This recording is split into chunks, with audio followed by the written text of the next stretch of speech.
Hello and welcome back to the Champion Draft Series. Today we've got a very special interview with one of our contestants, Ellzawn. Ellzawn, how are you? Doing well this morning, thank you. How about yourself? I'm doing fine. I'm real excited for not just the new cards that we've been getting for this new expansion upcoming, but also the upcoming remainder of the season for the Champion Draft Series and how that develops. Real excited about that. But right now, I want to focus on your team and how it's been doing throughout the season, starting with your draft. Now, you were the 5th pick in the draft, which put you kind of like smack dab right there in the middle. Yes. And wanted to get an idea of what your strategy was going into it. Yeah, I initially walked in and I had my S tiers and some of my A tiers just like set. I knew what I wanted. The Teemo was a deliberate pick. The Zoe was a deliberate pick. I knew I wanted them. I wanted to get a lock on some of the elusives that I knew that I could have fun with and could be powerful. As the draft evolved, I definitely started to look a little bit more what people are picking, and also I had a moment, I think 3/4 through the draft, where I was like, oh, I should really be focused on now at this point, like what regions am I taking? What flexibility do I have built in? And I saw the thing that was the most fun is I saw that the Anivia and the Maokai just sitting there, and I was like, Anivia is going to be so much flexibility potentially. So being 5th was fun in that I got the main champions that I was worried about or potentially missing out on, but I was also able to kind of slot in around or in despite of what other people were picking.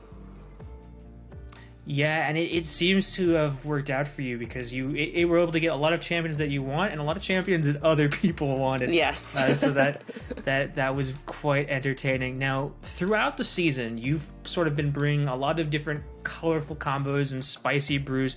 And last week, you got the closest anyone in this series has to beating Mafraju. She did still win, but like the gap between you and everyone else, just like a mile. That was such an intense game 3. Oh man, we will probably highlight that in the mid-season highlight that should be coming out soon when you guys are watching this.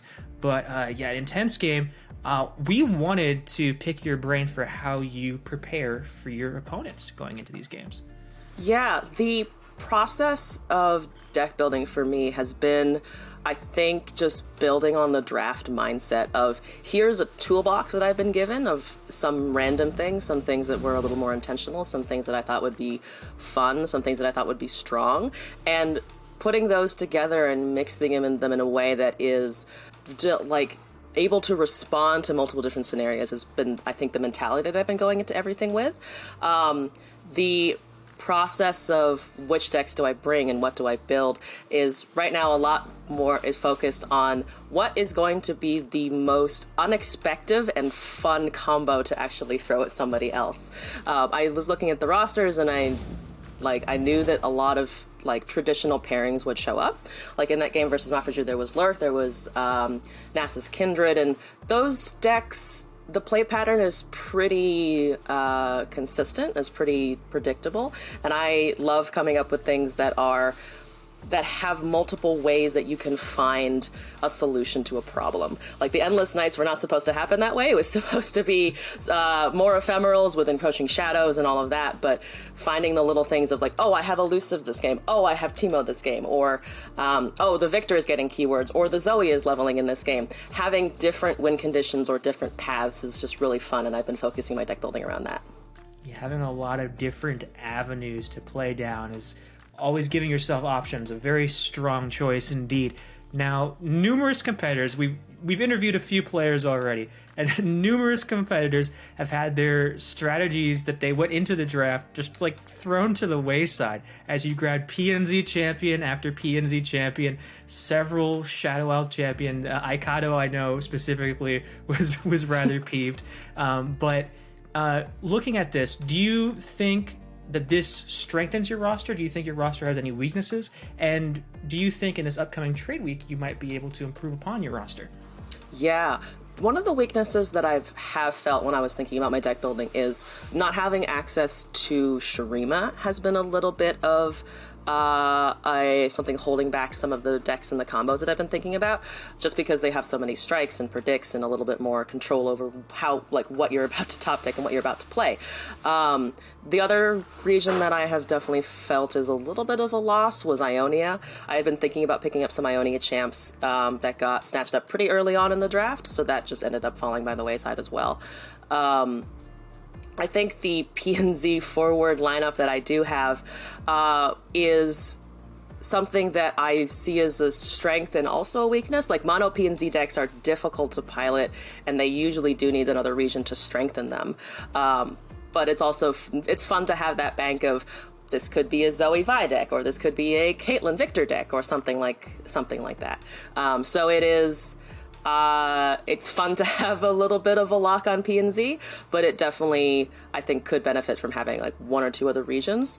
Upcoming in the potential swap, I'm looking at, I think, Shurima and Ionia a little bit, but right now I'm still honing the decks that I currently have and the regions that I currently have and trying to make those as sharp of an instrument as possible. So I might be changing out some of my champions, but I'm actually pretty confident in the roster that I've got. Great to hear. Great to hear. Now, as far as your team name goes, the Rammus Ranch Rangers, which is a name I absolutely enjoy, but I wanted to sort of see what inspired that name for this team going into the series. Yeah, so I have champion voice lines as something you can do in my chat, and Rammus has been on and off something the chat will use, and a lot of people have talked in my chat about, like, oh, what if Rammus came to LOR, and he's just so succinct, and a lot of people, I think, just get a lot of enjoyment out of that. So one day we were having a conversation about Rammus, and I think someone came up with the Rammus Ranch, and then it's snowballed into this thing of, there's a whole there's a receptionist Rammus, there's this whole community of Rammuses on the farm somewhere where you can come and wrangle Rammus. So it just kind of grew out of that. Wow, a lot of backstory there. I love it. Love it. We are getting to the second half of the series once we get off this break.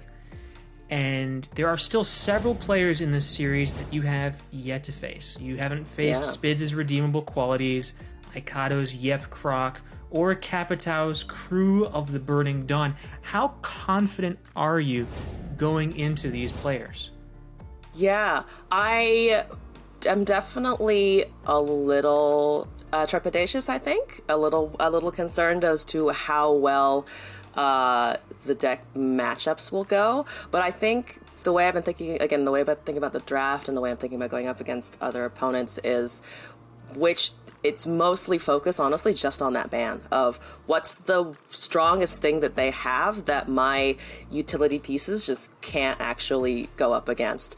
So I'm looking at the scores, and I'm definitely like, oh, can we pull that out? But the last match against Mafraju kind of gave me a little bit of confidence, and I'm planning to use that underdog energy as best I can to at least give some fucking fantastic games. Well, we absolutely look forward to it. Thank you so much. So that pretty much wraps up our interview here today, but something we've been doing with the rest of the contestants, we at the CDS keep track of a lot of statistics over the course of the season, specifically champion-focused statistics, as we are the Champion Draft Series. And we want to ask you a question and see if you could guess correctly about your roster. Which champion in your roster do you think has died the most? Died the most? All right. So there has been. I'm just running through the champions that I've actually brought now. My first thought is either Teemo or Anivia, because I'm remembering Soulcleave Anivia, and that is at least a couple champions there. And then I know Teemo has died, I think, a couple of times. So the PNZ deck did get banned once. I'm willing to bet Anivia, though there is that one game where it got obliterated instead of actually killed. I'm sticking with Anivia, though. That is correct. We were seeing if we could get you. We were seeing if we could get you there. But yeah, Anivia has died a total of 9 times in the series.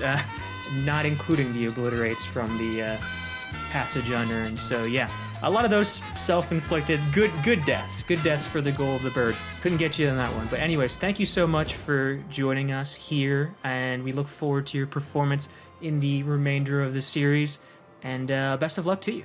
Yeah, thank you for the conversation. This was great, and I'm looking forward to the rest of the series.